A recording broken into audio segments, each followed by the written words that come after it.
अचानक उन्हें किनारे पर कुछ दिखाई देता है, जैसे कोई छोटा बच्चा हो। सावित्री, किनारे पर देखो, वो क्या है? क्या तुम्हें भी कुछ दिख रहा है? वो तो किसी इंसान का छोटा सा बच्चा लग रहा है। चलो चलकर देखते हैं।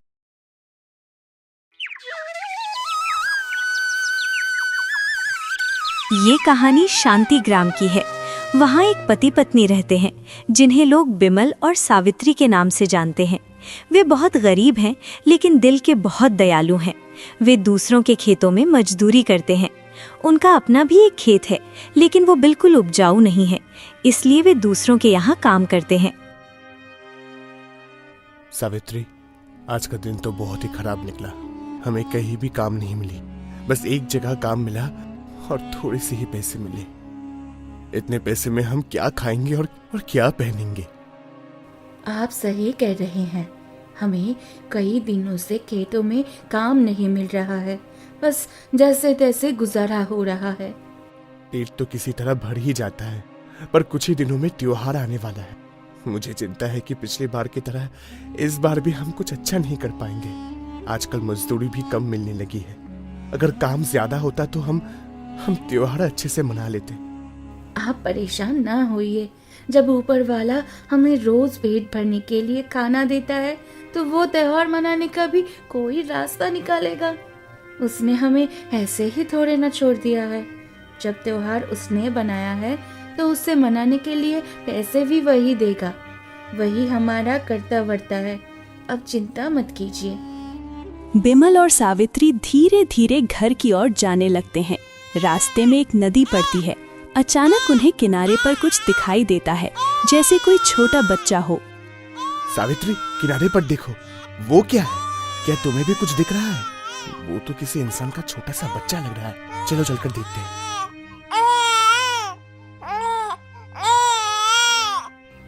हाँ, वो तो एक छोटी सी बच्ची है।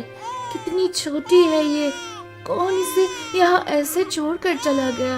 बेचारी का रो रो कर बुरा हाल है। दोनों उस बच्ची को गोद में उठा लेते हैं और उसे चुप कराने लगते हैं, क्योंकि वो बहुत तेज रो रही होती है। सावित्री, हमें इस बच्ची का क्या करना चाहिए? क्या हमें यहीं रुककर इंतजार करना चाहिए? शायद कोई इसे ढूंढते हुए आ जाए, या फिर हमें इसे अपने घर ले जाना चाहिए। मुझे नहीं लगता कि इसे कोई लेने आएगा। अगर किसी को इसे साथ रखना होता, तो वो इसे ऐसे ही नदी किनारे अकेला नहीं छोड़ता। देखिए, दूर दूर तक कोई नजर नहीं आ रहा है। हम इस मासूम बच्ची को यहाँ अकेला नहीं छोड़ सकते, वरना ऊपर वाला हमसे सवाल करेगा। तुम सही कह रही हो सावित्री। चलो हम इसे अपने साथ ले चलते हैं। दोनों उस बच्ची को अपने घर ले आते हैं, उसे साफ सुथरा करके लिटा देते हैं और फिर बैठकर सोचने लगते हैं। तभी सावित्री की नज़र बच्ची के गले में पड़े एक हीरे के लॉकेट पर पड़ती है, लेकिन वो उस पर ज्यादा गौर नहीं करती और बच्ची को प्यार करने लगती है। हम इसे साथ तो ले आए हैं, लेकिन हम इसे पालेंगे कैसे? हमारे खुद के खाने के लाले पड़े हैं और हम इस बेचारी को भी अपनी गरीबी में ले आए। इसका क्या होगा? अरे, अभी तो तुमने कहा था कि ऊपर वाला ही हमारा करता धरता है। अब जब उसने हमें ये बच्ची दे दी है, तो इसके खाने पीने का बंदोबस्त भी हमें ही करना पड़ेगा। तुम परेशान क्यों होती हो? जो हमारे पास है वही इसे खिला पिला दो। देखो, अगर बकरी का थोड़ा सा दूध रखा हुआ है तो इसे पिला दो। बिमल की बात सुनकर सावित्री घर में रखा बकरी का दूध लाती है। उसमें थोड़ा पानी मिलाकर बच्ची को पिलाती है। फिर घर में रखे पुराने कपड़ों के टुकड़ों में उसे लपेटकर अपने पास सुला लेती है। सावित्री के मन में बच्ची के लिए ममता जाग जाती है और वो फैसला करती है कि अब वही इसका पालन पोषण करेगी। ओ जी, सुनते हो? एक रात ही इसे अपने पास सुलाकर मुझे इससे इतना प्यार हो गया कि अब अगर इसे कोई लेने भी आया तो मैं इसे नहीं दूंगी। मैंने इसका नाम लता रखा है। तुम इसकी माँ बन जाओ और इसे अपने पास रख लो। जो इसे ऐसे छोड़ गया, वो भला लेने क्यों आएगा? ठीक है, किसी को मत देना। कुछ दिन बीत जाते हैं और लता अब थोड़ी बड़ी हो गई है। जब से लता घर आई थी, बिमल और सावित्री के हालात सुधरने लगे थे। उनका काम भी अच्छा चलने लगा था और गुजारा भी मज़े से हो रहा था। वे लता को अपनी किस्मत समझते थे। एक दिन जब लता घर के बाहर खेल रही थी, तब सावित्री ने देखा कि लता ने खेल खेल में एक सूखे पेड़ को छुआ और वो पेड़ अचानक हरा भरा होकर फलों से लद गया। सावित्री ये देखकर चकित रह गई। हे भगवान, ये मैं क्या देख रही हूँ? मुझे अपनी आंखों पर यकीन नहीं हो रहा। हमारे घर में तो लता के रूप में साक्षात लक्ष्मी आ गई है। तभी सावित्री की नजर लता के गले वाले लॉकेट पर दोबारा जाती है। उस पर किसी बड़े जमींदार की मोहर लगी थी। वो मोहर देखकर सावित्री डर जाती है कि ये शायद उसी जमींदार की बेटी है। अगर उन्हें पता चला तो वे लता को छीन ले जाएंगे। डर के मारे सावित्री वो लॉकेट उतारकर खेतों में छिपा देती है। लता के छूने से सूखा पेड़ हरा भरा हो गया। अगर ये बात किसी को पता चली तो लता के लिए मुश्किल हो सकती है। ये हमारे लिए फायदे की बात तो है, पर मैं नहीं चाहती कि मेरी लता को कोई नुकसान पहुंचे। सावित्री घर में बहुत परेशान बैठी रहती है। तभी बिमल काम से घर वापस आता है और सावित्री को इस तरह गुमसुम देखकर उससे पूछता है, सावित्री, क्या हुआ? आज तुम इतनी चुप क्यों बैठी हो? और हमारी लता कहाँ है? वो कहीं दिखाई नहीं दे रही है। हाँ, आज मैं थोड़ी परेशान हूँ। मैंने लता को जल्दी सुला दिया है। आप मेरे साथ कमरे में चलिए, मुझे आपसे बहुत जरूरी बात करनी है। दोनों कमरे में जाकर बैठते हैं और बातें करना शुरू करते हैं। आज जो मैंने देखा, मुझे अपनी आंखों पर यकीन नहीं हो रहा। हमारी लता कोई आम बच्ची नहीं है। आज उसने खेल खेल में सूखे पेड़ को छुआ और वो पूरा हरा भरा होकर फलों से लद हो गया। ये देखकर मैं हैरान भी हुई और खुश भी, लेकिन मुझे डर भी लग रहा है। ये दुनिया बहुत लालची है, हमारी बेटी को नुकसान पहुंच सकता है। अरे ये तुम क्या कह रही हो? ये तो वाकई बहुत चौंकाने वाली बात है। लेकिन तुम सही कह रही, अगर ये बात गांव में फैल गई तो लता की मुसीबतें और बढ़ जाएगी। इसलिए इस बात को यहीं पर दफन कर दो। मैं तो चुप रहूंगी, पर आप पड़ोसन को तो जानते ही हैं। अगर उसने ये हरा भरा पेड़ देख लिया तो वो जरूर सवाल करेगी कि ये एक दिन में ऐसे कैसे हो गया है। हाँ, बात तो सही है, पर अभी वो कुछ दिनों से घर पर नहीं है। जब आएगी तो कह देंगे कि हमने बहुत पानी डाला था, इसीलिए हरा भरा हो गया। अगले दिन ही पड़ोसन वापस आ जाती है। वो उस हरे भरे पेड़ को देखकर दंग रह जाती है और तुरंत सावित्री के पास पूछने पहुंचती है। अरे ओ सावित्री, ये मैं क्या देख रही हूँ? मेरे कुछ ही दिनों के बाहर जाने पर ये सूखा पेड़ इतना हरा भरा कैसे हो गया? क्या यहाँ कोई चमत्कार हुआ है? नहीं नहीं, ऐसी कोई बात नहीं है। लता के पिताजी ने इसमें बहुत पानी डाला है और मुझे लगता है कि उस दिन जो बाबा आए थे, शायद उनके आशीर्वाद से ये पेड़ ऐसा हो गया है। अच्छा, हो सकता है। पानी देने और किसी महान संत के बैठने से पेड़ तो अच्छे ही हो जाते हैं। दोनों बातें करके अपने अपने घर चली जाती हैं, लेकिन रास्ते में पड़ोसन कुछ और ही सोच रही होती है। ये सावित्री मुझसे कुछ छुपा रही है। पहले तो वो जो बच्ची लता, उसको लेकर आई, मुझसे कहा कि वो उनकी बहन की बेटी है, जबकि आज तक उसकी बहन अपनी बेटी को देखने ही नहीं आई। ऊपर से इनके हालात दिन ब दिन सुधरते जा रहे हैं। दाल में कुछ काला है। मुझे पता लगाना ही है कि इनके घर में चल क्या रहा है। कुछ दिन बीत जाते हैं। एक दिन लता बहुत जिद करती है कि माँ, चलो कहीं बाहर चलते हैं। माँ, क्या हमारा खुद का कोई खेत नहीं है जैसे पड़ोसन वाली चाची का है? अगर हमारा अपना खेत होता तो हम भी वहाँ जाते, खेत में लहराती सरसों को देखते और हमारे घर में अपना खुद का अनाज भी आता। हाँ बेटा, हमारे पास भी अपना एक खेत है, लेकिन शायद उसकी मिट्टी अच्छी नहीं है, इसलिए उसमें कुछ उगता ही नहीं है। इसी वजह से तुम्हारे पिताजी दूसरों के खेतों में मजदूरी करके हमारा पेट भरते हैं। पर तुम इतना जिद कर रही हो तो चलो, आज हम तुम्हें अपना वो खेत दिखाने ले चलते हैं। जैसे ही लता और उसकी माँ सावित्री घर से बाहर निकलती हैं, उन्हें खेतों की तरफ जाता देख पड़ोसन की नजर उन पर पड़ जाती है। अरे ओ सावित्री, अकेले अकेले कहाँ चल दी? मुझे भी साथ ले चलो, मैं भी घर में अकेला बोर हो जाती हूँ। तुम्हारे साथ चलूंगी तो तुम्हारा खेत भी देख लूंगी। हाँ हाँ, तुम भी चलो, पर उस खेत में देखने लायक कुछ नहीं है, यहाँ कुछ उगती ही नहीं। खैर चलो, साथ में बातें करते करते रास्ता कट जाएगा। पड़ोसन और लता बातें करते करते उस बंजर खेत पर पहुंच जाते हैं। बहुत टाइम बिताया खेत में, दिन ढलने वाला है।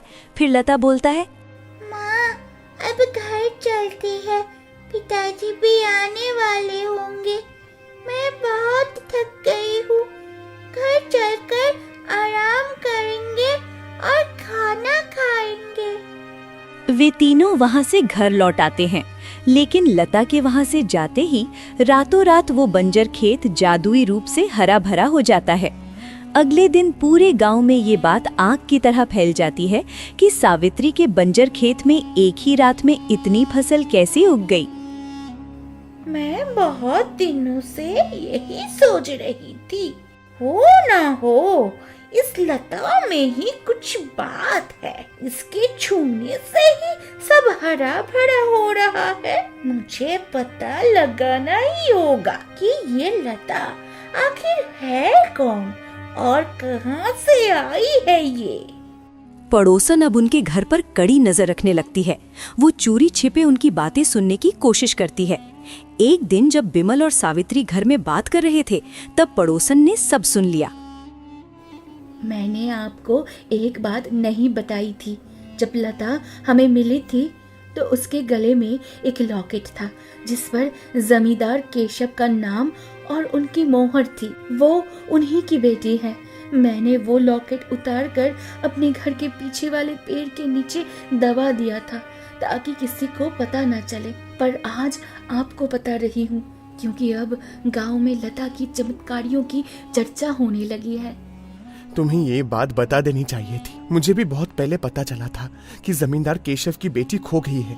मुझे शक तो था, पर लता से जुदा होने के डर में मैंने अपनी सोच बदल दिया था। पर देखो, भगवान की लीला, ये उन्हीं की ही बेटी निकली।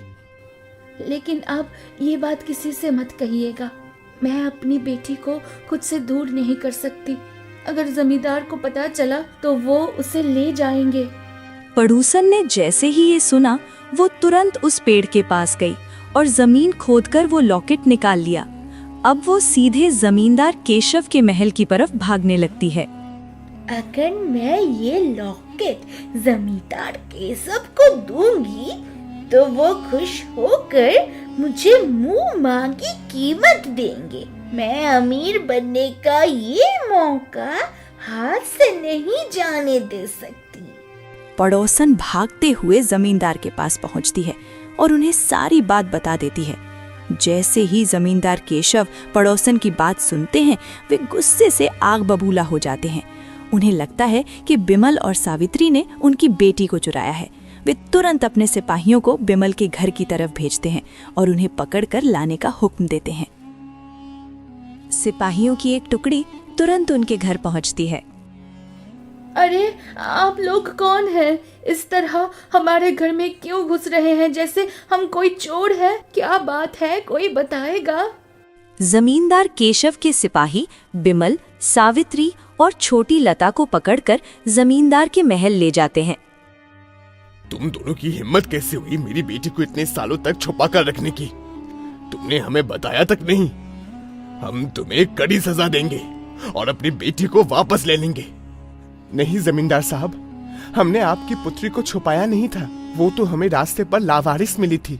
हमने उसे अपनी सगी बेटी की तरह पाला है। जमींदार साहब, अब हमसे हमारी जान ले लीजिए, पर हमारी बेटी मत छीनिए। वो मेरी सगी बेटी जैसी है, मैं उसके बिना नहीं रह पाऊंगी।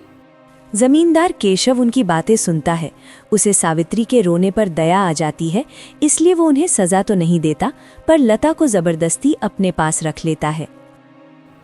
नहीं, मैं आपको अपना पिता नहीं मानती। मेरे पिता तो बिमल ही है। मैं उन्हें बहुत प्यार करती हूँ। मुझे उनसे अलग मत कीजिए। जमींदार को लगा कि कुछ दिनों में लता का मन लग जाएगा, पर ऐसा नहीं हुआ। लता और सावित्री दोनों का रो रो कर बुरा हाल था। कुछ दिन बीत गए, पर लता उदास ही रही। पिताजी, आप मुझे कितना भी लाड प्यार कर ले, पर मुझे अपनी माँ के हाथ की सूखी रोटियां ही अच्छी लगती है। मैं उनके बिना यहाँ घूट घूट कर जी रही हूँ। अब केशव को समझ आता है कि उसने अपनी बेटी की खुशी का गला घोंट दिया है। वो अपनी गलती सुधारने का फैसला करता है और बिमल सावित्री के पास जाता है। मुझे माफ कर दीजिए। अपनी बेटी की मुंह में मैं ये भूल गया कि उसे पालने वाली माँ का दिल कितना तड़प रहा होगा। मेरी बेटी का मन वहां नहीं लग रहा है, इसलिए मैंने फैसला लिया है कि मेरे महल के पास जो घर है, आप दोनों वही रहेंगे। लता भी आपके साथ ही रहेगी। इससे वो भी खुश रहेगी और मैं भी अपनी बेटी को रोज देख सकूंगा। जमींदार केशव की बात सुनकर बिमल और सावित्री बहुत खुश होते हैं। वे महल के पास वाले घर में रहने चले जाते हैं। अब लता अपने दोनों परिवारों के साथ रहती है। पूरा माहौल अब हंसी खुशी से भर गया है। पैसे से हर चीज नहीं खरीदी जा सकती। प्यार की ताकत सबसे बड़ी होती है। आज अपनी बेटी को देखकर मुझे यह एहसास हो गया कि सच्चा लगाव क्या होता है। वो अपनी गरीबी और उन सारे पलों को महल के ऐशो आराम के लिए भी नहीं भूली।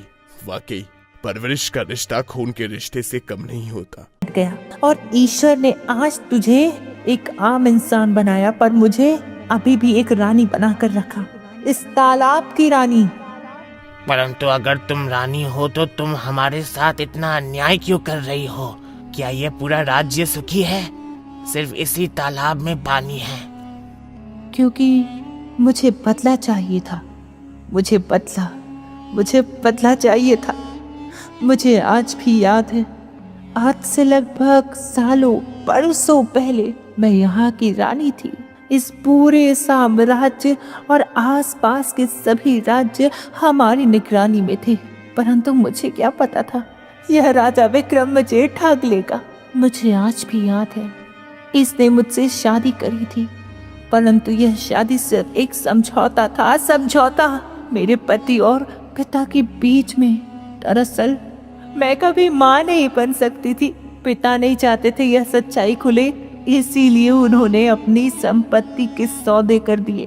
अपना सारा धन इस राजा विक्रम को सौंप दिया और राजा विक्रम ने लालच के लिए मुझसे शादी कर ली, पर उसने मेरे साथ बहुत बुरा किया। उसने मुझे भूख में प्यास में रखा और मुझे कैद में रखा। उसने एक दूसरी स्त्री से शादी कर ली और उससे पत्नी बना लिया। मैं अकेली रह गई। मेरी सारी संपत्ति, धन, सब कुछ यह ले गया और मुझे इसे तालाब में डाल दिया और मैं डूब कर मर गई। भगवान ने मुझे आशीर्वाद दिया है और मैं आ गई। और जब तक मैं अपना बदला नहीं ले लेती, मेरी रूह को शांति नहीं मिलेगी। राम यानी विक्रम सिंह, आज तेरा अंत होगा। भगवान के लिए हम पर दया करो। जिसने तुम्हारे साथ बुरा किया उसको मारो, परंतु इस राज्य में औरतें, बच्चे सब हैं। उनके बारे में तो सोचो। मेरा बदला तो हो गया, पर अब ये बहुत बड़ा इंसाफ बाकी है। राम, मैं तुझे एक श्राप देती हूँ कि तू इसी पल मछली में बदल जाए। कि एक मछुआरा जब खुद मछली बन गया तो कैसा हुआ, अब तुझे भी कोई मछुआरा पकड़ कर ले जाएगा। राम, पर अंत में वो एक मछली में बदल जाता है। रानी पद्मिनी भी देखती ही दिखती प्रकाश में बदलकर गायब हो जाती है। अब पूरे राज्य में एक नई उमंग की रोशनी आई और एक बार फिर से किशनपुर नाम का राज्य समृद्ध हो गया और अंत में फिर से अच्छाई की जीत हो गई।